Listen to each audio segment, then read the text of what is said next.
Independence Day Resurgence. It has director Roland Emmerich returning for this classic, or the sequel to this classic sci-fi alien movie, Independence Day. This film takes place 20 years after the original movie, in the year 2016, but it's not really the 2016 like it is now. It's sort of a futuristic version of 2016.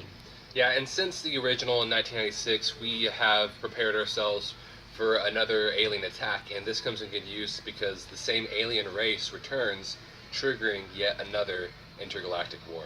And we are reunited with actors Jeff Goldblum, Bill Pullman, Judd Hirsch, Vivica A. Fox, and Brent Spiner, but not Will Smith because they kill him in a training exercise. So Yeah, yeah, we're even introduced to a few other characters. Which hold on, I there's a lot of names that I had. Let me just look at this real fast. Hold on. Okay, and these are Jake Morrison, played by Liam Hemsworth, Dylan Hiller, played by Jesse T. Usher, Patricia Whitmore, played by Maika Monroe, and Charlie Miller, played by Travis Tope. So as you can see, they sort of try to cram a lot of heroes into this movie, and they weren't able to really balance all of them properly. Yeah, I agree with that as well. Another thing about talking about actors, the pretty much all of the returning actors from the original did really well. Probably my favorite actor in this entire movie is probably Jeff Goldblum. Right. Yeah. And like if we're talking about the new actors that we have for this film, probably the best one would be like Liam Hemsworth. Yeah, even though he didn't really have that many emotional scenes, so it's sort of hard to say that he was the best one. But yeah, he was decent. Yeah, yeah, and so, but like if we're talking about like actors I didn't like, probably the worst actor in this movie is probably the guy who played Will Smith's son. Yeah. Is Jesse T. Usher, I believe. Yeah, T. just Usher. Usher, Yeah, and so that's like the only actor that I didn't like in this entire movie. Yeah, and another thing is that it's sort of a lot of the things that they had in this story or this movie, even though it's not the same story as the first movie, it was really similar. Like they had some scenes in this movie that they tried to take from the first movie, even though the first one did these scenes a lot better. They tried to like copy them, put them in this movie, and reuse them, and it didn't really go as well as the first. I remember from the original, there was this one scene where the president is giving this really powerful speech. Right. And in this one, they actually tried to pretty much do the exact same speech, except it was nowhere near as powerful, like at all. And I don't really know why they try to do everything the same, but it just didn't work out as well.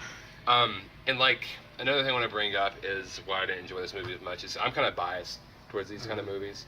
I'm not really want to call this a disaster movie because some people would say, well, a disaster movie. Yeah, disaster movie is more of like natural disasters like weather.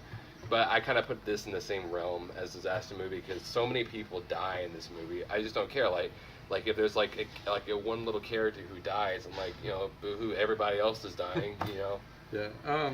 I mean, I can agree with what you're saying. Like, I myself wouldn't really consider it a disaster movie because I consider disaster movies like natural occurring things that happen in the movie. But I mean, I see what you're saying. But even looking past that, I still think that the movie was sort of a fun and entertaining movie. I mean, there were parts, I wouldn't say it really got boring, but there were parts that I felt that I just felt that the movie wanted. I felt like I wanted the movie to end, and I sort of felt like they used too much comedy in some parts. Mm-hmm. Yeah. But overall, I still thought it was a pretty entertaining movie to watch. Yeah, it was, and what made it really entertaining was the CGI was really done well. Oh yeah, the aliens look pretty cool. Yeah. They showed the aliens a lot more in this one than the first one. Yeah, they did. Another thing I didn't like about this movie was was like really extremely cliched. Yeah, some parts. Yeah, Some of a lot of the characters are pretty cliched, like some of the character attributes that they had, and it sort of made some of the parts that happened in the movie sort of predictable. Like some of the things that were going to happen, you could guess that they're going to happen from like the cliches that they had. Working off what you said a while ago about it being entertaining, it was entertaining, but I don't really, and it's kind of what you said a while ago, I just want to bring it up again, it wasn't necessarily exciting.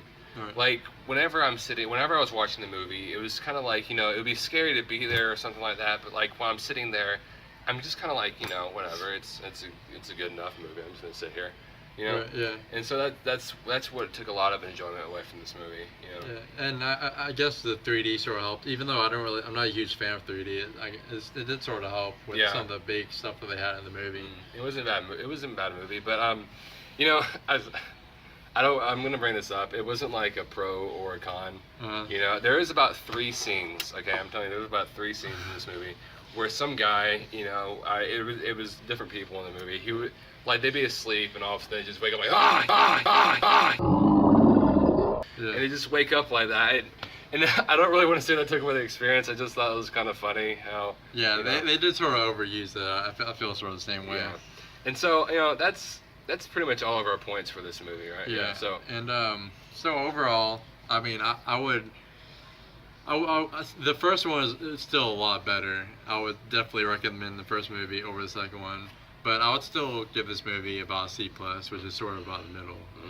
And we're gonna go on a streak here and have me and Zach do a lot of the same grades. I'm gonna do a C+ as well. I promise you. You know we show each other our grade at the same exact time. Yeah, so we don't discuss it at all or anything. Yeah, we talked about it in our last review.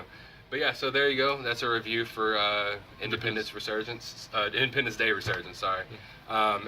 You know, so if you like this video, you know, go over to our YouTube channel, check out our other videos, subscribe actually. Yeah, that'd be nice. Yeah. And we also we finally set up our Instagram and our Twitter. So if you want to follow those, both of them are called @2awesomemen. So go ahead and go over there and follow those. Yes, we also have a Facebook page. You can like that as well. Yeah, Facebook. Yeah, and so also, same name. Yeah, exactly. So also, if you can, go in the comments, tell us how you like this movie, you know, and tell us how you like this review as well. Tell us like if there's anything you think we could do better. Also, you know, recommend some movies for us to review. It'd be really cool if you could tell us some obscure movies that nobody really knows about, so we could check them out. We like watching movies all the time, so we don't mind watching obscure movies that y'all like, that y'all want us to watch, or even bad movies that y'all have watched that you want us to watch. Yes, I actually have a thing where I really do like to watch bad movies, but they have to be like they have to be like really stupidly bad movies. So there you go. Thank you so much for watching this video, okay? And you'll see us again.